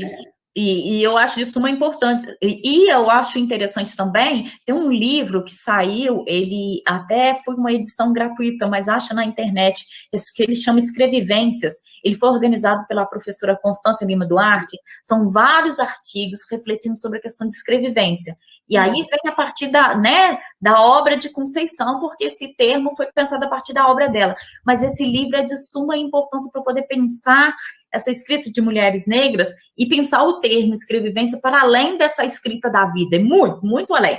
Então, assim, é um livro que só escrever no Google também acha para baixar, e ele é muito importante, e eu super concordo com a professora Euridice com a questão do livro da Lélia. Eu, inclusive, estou com esse pôster aqui que eu comprei na edição de lançamento. É a capa do livro, Então, assim, a professora Lívia... O livro da Constância, que o Constância organizou, se chama Escrevivência de Nós. Exatamente. É legal porque a palavra nós assume uma ambiguidade, e tem 2 textos da Conceição nesse livro. Tem. Um sobre a escrevivência e um que eu amo, que o título é mais ou menos assim: A Grafia Desenho de Minha Mãe, que Conceição inventa também como... né, eu acho que é isso que a gente tem que fazer, o enegrecer da Sueli Carneiro, né?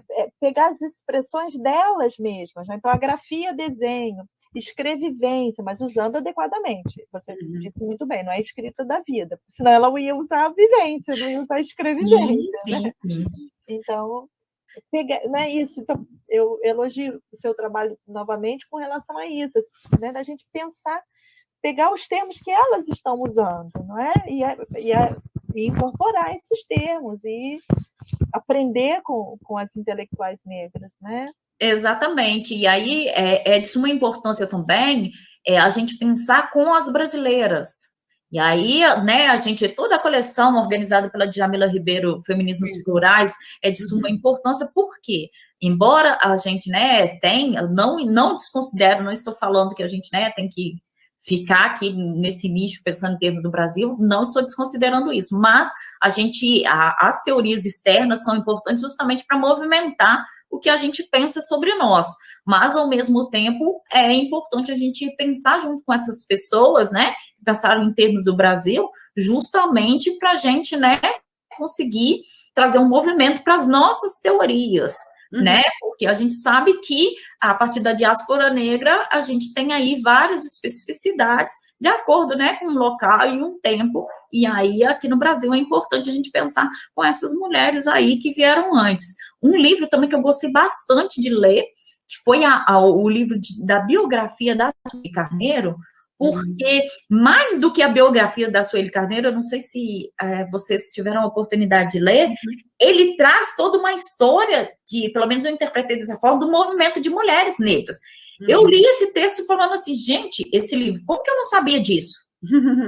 Porque são muitas questões, né, que são atravessadas nesse livro de biografia, e ele amplia muito, não é só a vida de Sueli Carneiro, são muitas mulheres movimentando, né, no Brasil, em termos, sabe, de comissões, de coisas muito importantes que a gente tem conhecimento hoje, mas que aí são mulheres que estavam movimentando há muito tempo. Então, esse livro é muito interessante para a gente poder pensar essa escrita de mulheres. E se eu lembrar de mais alguma coisa, gente, eu falo. Tem um livro também que é uma coletânea de artigos da própria Sueli Carneiro. Sim, é aquele que é organizado pelo selo Sueli Carneiro, né? Nem me lembro agora. Mas eu concordo com você que a gente tem de valorizar as intelectuais brasileiras, e eu lembro de uma frase assim, bem interessante que eu vi no jornal, e que me deixou assim, bem... a Angela Davis veio ao Brasil para lançar um livro, mas aí ela disse a coisa que é mais interessante: leiam a Lélia Gonzalez. Ela falou isso. Ou seja, vocês têm a Lélia Gonzalez. Vocês têm a Lélia Gonzalez. Quase assim, vocês não precisam de mim, vocês não precisam ler meus livros, né? Vocês têm a Lélia Gonzalez. Achei muito forte, muito bom isso.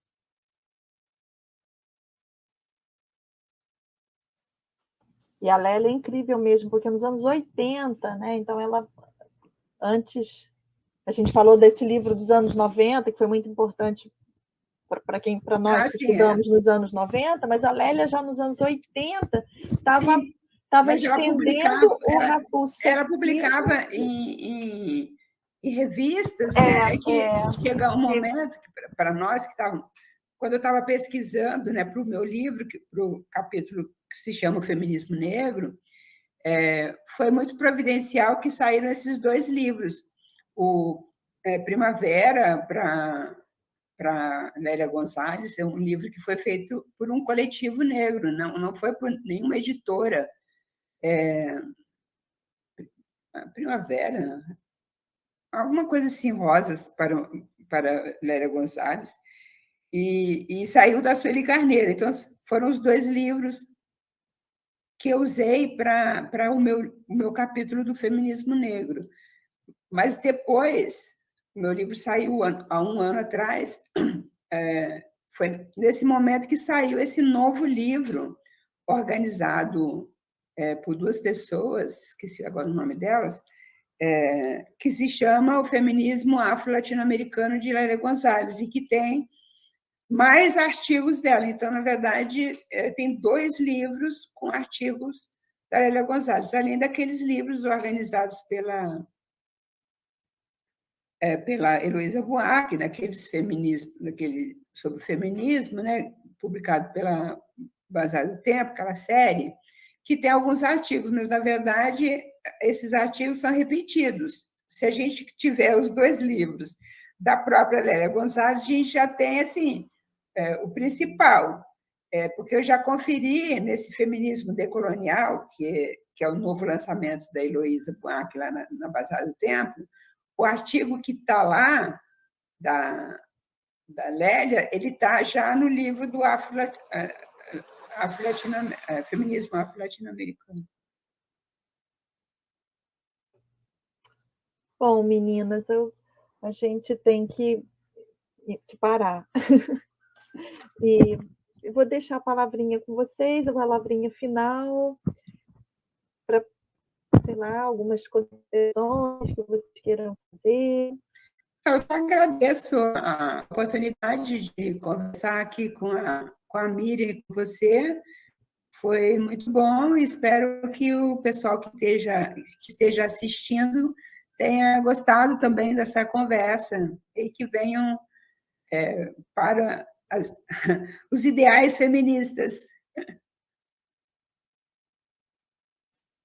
Sim, eu agradeço também mais uma vez a professora Anélia, a professora Euridice, foi um prazer estar aqui com vocês, principalmente para discutir em cima de questões que não são tão caras, né? Eu espero que o pessoal que está assistindo tenha aproveitado, tenha conseguido sanar suas dúvidas, e também eu quero aproveitar e me colocar à disposição, caso, né, vocês têm alguma dúvida que não deu para colocar em virtude do tempo ou por outro motivo, né, que tem às vezes pessoas que assistem depois, eu estou disponível nas redes sociais ou através do meu contato, né, no e-mail, vocês acham aí com facilidade. E agradeço a escuta mais uma vez, que eu acho que é muito importante a gente falar nesses tempos do Brasil do presente, né, o quanto é importante a gente ser ouvido, porque muito tem se falado, né, mas realmente está difícil a gente conseguir momentos, né, empáticos em que as pessoas realmente nos escutem, e quero agradecer a oportunidade mais uma vez, é um prazer estar aqui com vocês, entre aspas, né, presencialmente, e proporcionada aí pelas redes, e agradeço muito o convite mais uma vez, Anélia. Eu também agradeço muitíssimo que vocês tenham aceitado, foi um papo muito legal, nossa, eu realmente aprendi muita coisa, e eu acho que a gente tem que fazer isso, a gente tem que ficar atenta à nomenclatura, claro, podemos escolher, podemos usar nomenclaturas diferentes, mas pensar antes de usar, eu acho isso muito importante, né? Afinal, nós somos intelectuais, então, pensadoras, então temos que ter cuidado, e da literatura, então temos que ter cuidado com a palavra, sem dúvida alguma, não é? Então, fica aqui meu abraço também virtual, né? Esperando que a gente possa se encontrar em breve e continuar parcerias, tá bom? Miriam, Eurídice, nossa, um monte de coisa aí para frente que a gente ainda vai fazer. Muito obrigada. Eu vou falar só rapidamente que a outra mesa é com o professor Leopoldo Bernucci, que vai falar sobre a Cecília, o Romanceiro da Inconfidência, esse poema sobre a Cecília. Depois nós teremos uma mesa às 16 horas com a Aline Pachamama e a Fernanda Vieira, e depois vai ser nossa atividade, nosso sarau de encerramento. Então, se o pessoal estiver aí me ouvindo, um sarau de encerramento em homenagem a Cecília Meirelles, que aniversariou no domingo os seus 120 anos. Né? Enfim, obrigadíssima. Beijos. Tchau. Meninas, Obrigada. tchau. Abraços. Um abraço. Tchau, um abraço. Obrigada. Um beijinho. Tchau.